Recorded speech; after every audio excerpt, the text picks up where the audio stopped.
coming to you today from the Packaging Lab at IPG.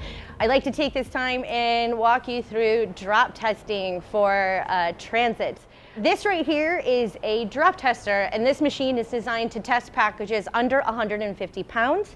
So the importance of drop testing is to determine how a package handles external forces during a parcel or transit delivery system. If you need to do any sort of ISTA testing, a drop sequence will always be included.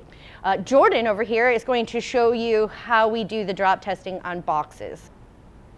She's going to place it so that it's just one face that we're going to drop it on to start. All right. Then she'll reset the machine, and normally when we do this test, you'll see that we do anywhere from 10 to 20 different drops in a row. So now she's going to do the next drop.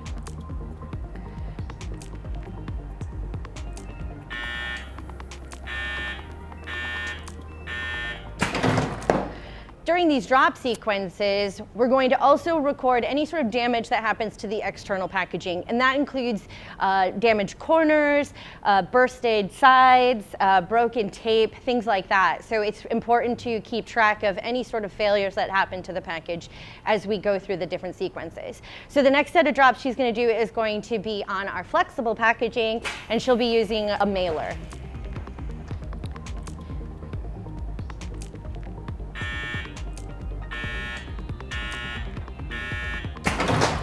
With the mailers, it's just a little bit different. So we look at the four edges and the two sides, the front and back of the mailer.